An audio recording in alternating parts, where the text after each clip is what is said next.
What is going on, guys? It's Justin, and in this video I'm going to talk about a trilogy that I've watched a couple times, that I watched yesterday. I posted it on my Facebook that I was watching it, and a couple people commented on it. The trilogy that I'm talking about is the Back to the Future trilogy.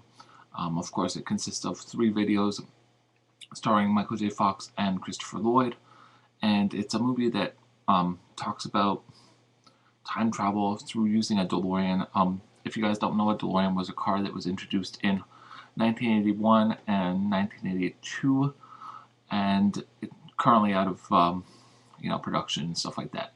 The DeLorean was used as a time machine for Christopher Lloyd in this movie, and he's sort of like this scientist that always wanted to travel through time, wanted to see the future, wanted to go to the Old West. And this movie actually gives him that opportunity to do that kind of stuff.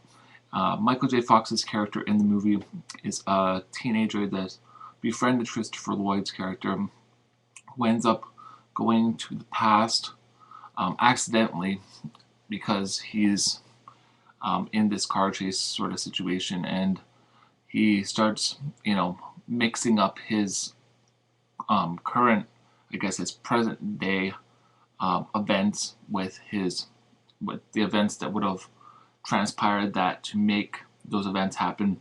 So he has to go back and solve all these sort of situations. It's an excellent movie. Adventure, action, comedy. So Back to the Future 1's sort of like that. It's got 2 genres or 2 eras in it. It's got the 1980s and then 1950s. Then we get on to the second one. And the most amazing thing about the second one is, even though it was filmed 5 years later, it actually takes off right where the first one ended. And people think that they actually continuously filmed right after the first one. There was a time lapse there, and Steven Spielberg did such an amazing job of actually showcasing that it didn't seem like 5 years had passed or time had passed. It just consistently looked like they filmed these 3 films just consistently in a row, which didn't take place. Anyways, back onto what happened in the second one.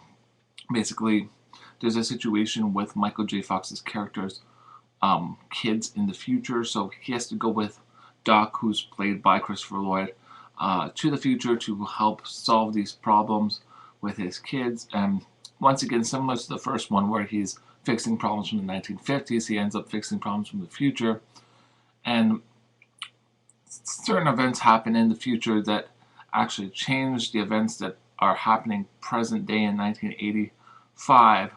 So he has to actually go back to 1955 again. There's a lot of time travel throughout the second one, but in my opinion, the second one is definitely the better of the trilogy, just because if you look at some of the stuff that's happened in the year 2015, which they go to in the future, it's kind of weird being in the year 2012 now, knowing that the stuff that's taking place in this movie, in Steven Spielberg's mind, is only 3 years away, and there's certain stuff that has actually taken place that he touched on in 1989 when he filmed this movie. So it's just really interesting. It's a nice perspective of what Steven Spielberg thought the future was going to look like. So, that's Back to the Future 2. Back to the Future 3, once again, ends off where Back to the Future 2 took off. And Back to the Future 3 is basically not even set in the future. Excuse me. It's set in present day 1985, and then goes off into the year, into the Western. But I think it actually starts off in the 50s because, I don't know, you guys will have to watch it because there's so much time travel that, he ends up in the Western. Doc's already there. He has to end up, fixing stuff that's happening in the Western, getting back to the 1980s.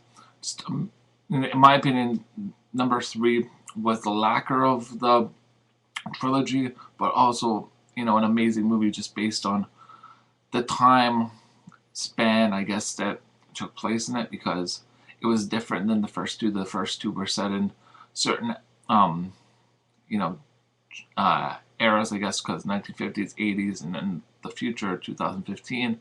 Whereas this one was taking place in the Western, which was a totally different setting than those ones. It's hard to explain, but definitely check out the movies because by far they're one of the best trilogy sets that you can watch. Um, I haven't seen a movie that's had so much fandemonium around it, and personally myself, I remember watching Back to the Future 2 and 3 in the theater and just people being so amazed by what, was happening in these movies. And, I currently still hear people using DeLorean references, and it just shows how much of an impact this movie actually had, based around, the credibility of the film and just certain aspects, quotes and stuff that took place in the film. So if you guys haven't seen the Back to the Future trilogy or just any of the Back to the Future movies, I would suggest checking them out. And that's it for now, guys. I will catch you guys later. One love, mad love, peace.